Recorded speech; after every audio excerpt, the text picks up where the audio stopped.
أما بعد فإني أوصيكم ونفسي بتقوى الله العلي القدير القائل في محكم كتابه إن الذين قالوا ربنا الله ثم استقاموا تتنزل عليهم الملائكة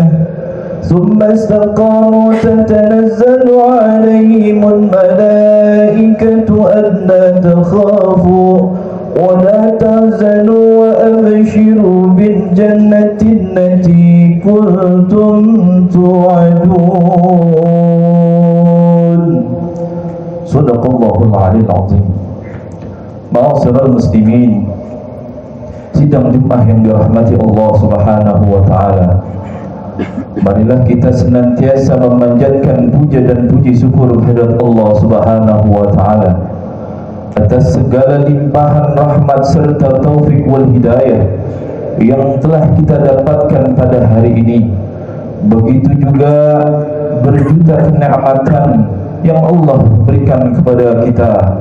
Wabil khusus ni'matul iman wal islam, nikmat sehat wal afiyah, nikmat panjang umur, sehingga pada kesempatan hari ini alhamdulillah kita bisa melangkahkan kaki kita guna melaksanakan suatu kewajiban, yaitu solat Jum'ah berjamaah. Salawat dan salam tak lupa kita haturkan kepada suri tauladan kita, junjungan kita, pemimpin besar kita, Nabi Muhammad sallallahu alaihi wasallam beserta keluarga serta sahabat yang istiqamah hingga yaumil akhir nanti. Ma'asyiral muslimin, sidang Jumat yang dirahmati Allah Subhanahu wa taala. Saya selaku khatib ingin berpesan, marilah kita tingkatkan iman dan takwa kita terhadap Allah Subhanahu wa taala dengan sebenar-benarnya takwa, yaitu dengan menjalankan segala perintah yang diperintahkan Allah dan menjauhi segala larangan-larangan yang dilarang oleh Allah Subhanahu wa taala. Ma'asyiral muslimin, sidang Jumat yang dirahmati Allah Subhanahu wa taala, istiqamah adalah luzum taatillah, konsisten dalam ketaatan dan kepatuhan kepada Allah Subhanahu wa taala. Orang yang istiqamah adalah orang yang senantiasa konsisten taat kepada Allah, melaksanakan segenap kewajiban dan meninggalkan berbagai perkara haram. Orang yang berhasil istiqamah dalam ketaatan kepada Allah Subhanahu wa taala, maka surgalah tempatnya di akhirat. Allah Subhanahu wa taala berfirman di dalam surah Fussilat ayat 30, innal ladzina qalu rabbuna Allah tsumma istaqamu tatanazzalu alaihimul malaikatu alla takhafu wa la tahzanu wa abshiru bil jannati allati kuntum tu'adun. Yang artinya, sesungguhnya orang-orang yang mengatakan Tuhan kami ialah Allah, kemudian mereka istiqamah, maka malaikat akan turun kepada mereka dengan mengatakan, janganlah kamu takut dan janganlah kamu sedih, dan gembirakanlah mereka dengan surga yang telah dijanjikan Allah kepadamu. Firman Allah yang tertulis kemudian mereka istiqamah.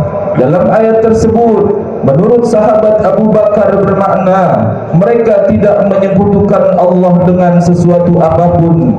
Menurut Ibnu Abbas, mereka konsisten dalam melaksanakan kewajiban. Sementara kata Qatadah, istiqamah dalam ketaatan kepada Allah Subhanahu wa taala. Allah juga memerintahkan nabinya untuk istiqamah. Falizalika fad'u wastaqim kama umirta wa la tattabi' ahwa'ahum. Maka karena itu serulah mereka kepada agama ini dan istiqomahlah sebagaimana diperintahkan kepadamu, dan janganlah mengikuti hawa nafsu mereka. Salah seorang sahabat pernah berkata kepada Nabi, wahai Rasulullah, katakan kepadaku tentang Islam sebuah perkataan sehingga aku tidak perlu bertanya lagi kepada siapapun setelahnya. Rasulullah sallallahu alaihi wasallam menjawab, "Qul amantu billahi tsumma istaqim." Katakanlah, aku beriman kepada Allah, kemudian istiqomahlah. Ma'asyiral muslimin, sidang Jumat yang dirahmati Allah Subhanahu wa taala.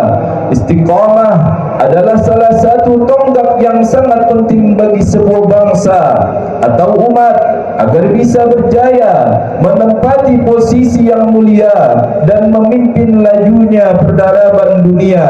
Suatu umat atau sebuah bangsa yang kehilangan permata istiqamah ini akan kehilangan arah dan mudah dikalahkan oleh musuh-musuhnya.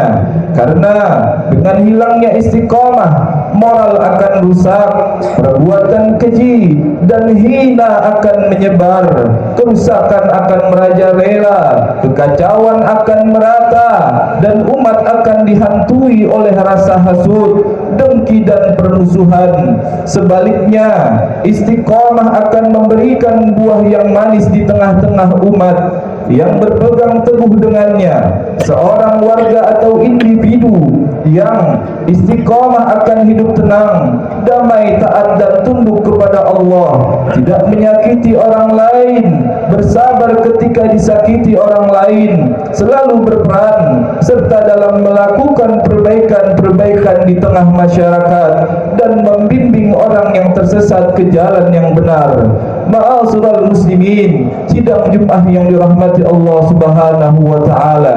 Jadi istiqamah adalah suatu keniscayaan bagi setiap individu dari sebuah umat atau bangsa, lebih-lebih para pemimpin dalam skala besar ataupun kecil, pemimpin dalam lingkup yang luas ataupun unit yang paling kecil, mulai dari pemimpin satu negara, pemimpin daerah, pemimpin perusahaan sampai kepala rumah tangga. Imam Rifai pernah menyatakan, "Istaqim binafsik yastaqim biha ghairuk, kaifa yakunu dhallu mustaqima wal 'udu a'waj." Istiqamahkan dirimu, maka orang lain akan menjadi istiqamah karenamu. Bagaimana mungkin bayangan sebuah benda akan lurus jika bendanya bengkok? Ma'asyiral muslimin, sidang Jumat yang dirahmati Allah Subhanahu wa taala, marilah kita terus istiqamah, kita rawat dan jaga keimanan kita dari hal-hal yang merusak dan memutuskannya. Kita konsisten dalam taat kepada Allah Subhanahu wa taala. Ketaatan kepada Allah adalah cahaya di alam kubur, penyelamat di atas jembatan Sirat di hari kemudian dan keberuntungan di hari kebangkitan. Marilah kita berdoa di hari yang penuh barokah ini. Mudah-mudahan kita dianugerahi kemampuan oleh Allah Subhanahu wa taala untuk istiqamah melakukan semua jenis kebaikan dan menjauhi segenap dosa dan kemaksiatan di sepanjang kehidupan, sehingga kita menjadi insan-insan yang saleh dan layak menjadi pilar-pilar masyarakat madani yang kita cita-citakan. Marilah kita berdoa dengan doa Imam Al-Hasan Al-Basri, Allahumma anta rabbuna farzuqnal istiqamah. Ya Allah, Engkau adalah Tuhan kami, maka karuniakanlah kepada kami istiqamah di jalan-Mu. Ma'asyiral muslimin, sidang Jumat yang dirahmati Allah Subhanahu wa taala. Demikianlah khutbah Jumat yang singkat pada siang hari ini, yang penuh keberkahan ini. Semoga bermanfaat dan membawa barakah bagi kita semua. Amin. Amin ya mujibas sa'ilin. Aqulu qawli hadza wa astaghfirullah li wa lakum fastaghfiruhu innahu huwal ghafur